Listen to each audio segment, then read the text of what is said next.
NDA के लोगों ने, इस देश के प्रधानमंत्री ने लोगों को गुमराह करने का काम किया। अच्छे दिन के नाम पर, महंगाई के मुद्दे पर, बेरोजगारी के मुद्दे पर। तो हमें लगता है कि इस देश का नौजवान काफ़ी सजग है।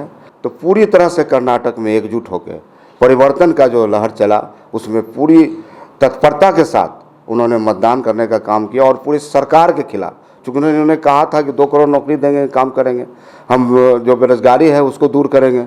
आज महिलाएं गुस्से में हैं और वही गुस्सा हमें लगता है कर्नाटक के जो चुनाव में मतदाता जो मत देने का काम किए हैं और पूरे देश में जिस प्रकार से जो माहौल बनाना चाहते हैं, तो भारतीय जनता पार्टी के जो लोग हैं जो कहते थे, और देश के प्रधानमंत्री जी आश्चर्य है, आज देश के आज़ाद हुए 75 साल में एक पहले प्रधानमंत्री हैं जिन्होंने बजरंगबली का सहारा लिया। आपकी फिटनेस का राज क्या है? एशवेल रस, ये एक ही बोतल में है। Stress, weakness, acidity, obesity, hair fall, skin की हर परेशानियों का एक ही हल। Ashwell life, diabetes free life.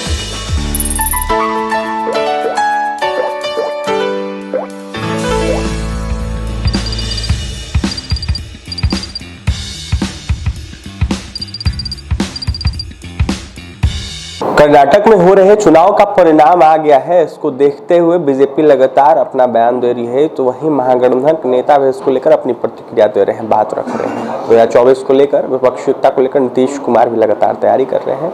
वहीं बागेश्वर वाले बाबा बिहार आए हुए हैं और लगातार यह कहते हुए नजर आ रहे हैं कि हम हिंदू राष्ट्र बनाएंगे पूरे भारत देश को। तमाम मुद्दों पर चर्चा करेंगे। हमारे साथ बात करने के लिए मोरवा विधायक रणविजय साहू हैं। रणविजय साहू जी, जिस तरीके से कर्नाटक का चुनाव का परिणाम आया है, इसको लेकर बीजेपी वाले कह रहे हैं हमारे नहीं है, जिस तरीके से चुनाव का परिणाम आया है वो सही है और आगे आने वाले दिनों में कहीं ना कहीं तमाम जगहों पर हमारी जीत होगी। कैसे देखिए, पूरे देश में एक परिवर्तन का दौर चल रहा है। जिस प्रकार से एनडीए के लोगों ने, इस देश के प्रधानमंत्री ने लोगों को गुमराह करने का काम किया। अच्छे दिन के नाम पर, महंगाई के मुद्दे पर, बेरोजगारी के मुद्दे पर। तो हमें लगता है कि इस देश का नौजवान काफ़ी सजग है।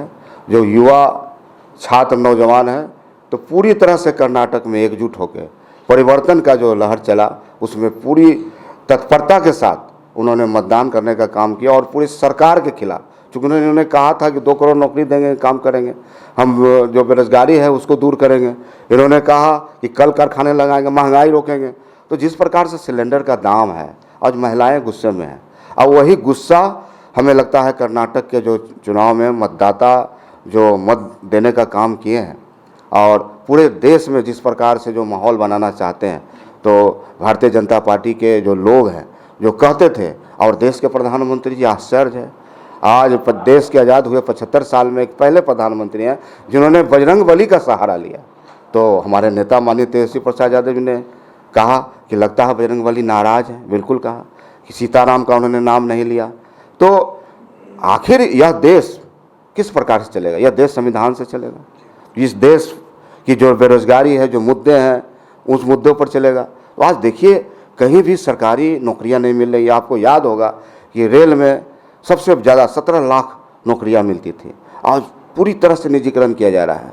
तो इन बातों को लेकर नौजवानों में, छात्रों में, महिलाओं में एक खास गुस्सा है जिसका परिणाम दिख रहा है। और हमें लगता है 2024 में बिहार में भी माननीय नीतीश कुमार जी के नेतृत्व में और माननीय तेजस्वी प्रसाद जी के नेतृत्व में 40 के 40 सीट हमारे महागठबंधन परिवार के झोली में जाने का काम है। साहू जी, सवाल ये है कि जिस तरीके से कर्नाटक में चुनाव हो रहा था, परिणाम तो वहीं गया है, उससे पहले नरेंद्र मोदी बहुत प्रचार वहां कर थे, काफी दिख रहे थे कर्नाटक में। उन्होंने जिस प्रकार से अपनी भाषा का प्रयोग किया, हमें लगता है कि देश के पहले प्रधानमंत्री ऐसे हैं जिन्होंने इस भाषा का प्रयोग किया कि मतदाता भाइयों, जब मत दबाने जाना तो बजरंगबली का नाम ले लेना। अरे यह देश सबों का है, सभी धर्मों के लोगों का है।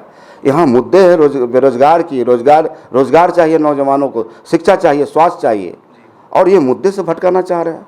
कभी राम के नाम पर, कभी हिंदू के नाम पर, कभी मुसलमान के नाम पर, कभी भारत के नाम पर, कभी पाकिस्तान के नाम पर। तो अब नौजवानों को रोजगार चाहिए और ये रोजगार माननीय तेजस्वी प्रसाद यादव जी ने मुद्दों की बात की है, उन्होंने तर्कों में बात रखा है। उन्होंने कहा कि 10 लाख नौजवानों को हम बिहार में रोजगार देने का काम करेंगे और लगातार वो रोजगार दे रहे हैं, चाहे शिक्षा के माध्यम से हो, स्वास्थ्य के माध्यम से हो, राजस्व विभाग के माध्यम से हो, लगातार हमारे नेता लगे हुए। तो अब नौजवानों को रोजगार चाहिए और जो महंगाई है उसको, महंगाई को कम करने की बात होनी चाहिए। आज देखिए बिहार में इन्होंने कहा कि विशेष राज्य का दर्जा देंगे, अच्छे दिन आएंगे। आज पूरी तरह से चरम सीमा पर है महंगाई। तो इन मुद्दों पर अब लड़ाई है और लड़ाई आर पार की लड़ाई है। स्पष्ट दिख रही है महागठबंधन का जो स्वरूप है और पूरे देश में एकजुट हो रहे हैं। माननीय नीतीश कुमार जी प्रयास कर रहे हैं, सकारात्मक प्रयास कर रहे हैं। हमारे माननीय नेता लालू प्रसाद जी का मार्गदर्शन मिल रहा है और हमें लगता है कि 2024 में भाजपा का इस देश से सफाया होना तय है। तुष्टिकरण की राजनीति कर रहे हैं, भाजपा का सफाया होना तय है।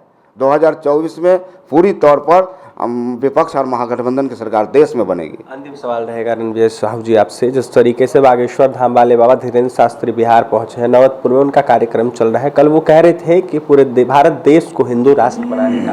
देखिए, यह देश सबों का है। इस देश में लाखों लोगं ने इस मुल्क की आज़ादी के लिए कुर्बानियाँ दी हैं, शहीद हुए हैं। क्या बापू ने ऐसा भारत का कल्पना किया था? क्या अम्बेडकर ने ऐसे भारत का कल्पना किया था? आज संविधान है तो मैं हूँ, आप हैं।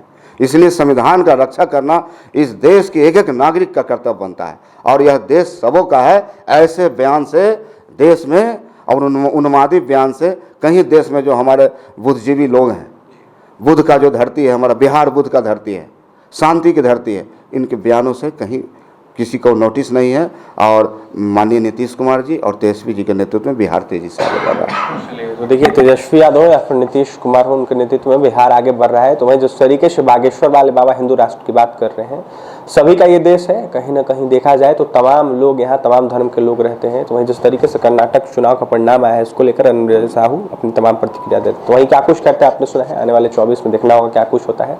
और तमाम खबर के लिए NBC 24 के साथ बने रहे। पटना से सहयोगी अमित के साथ अभिषेक।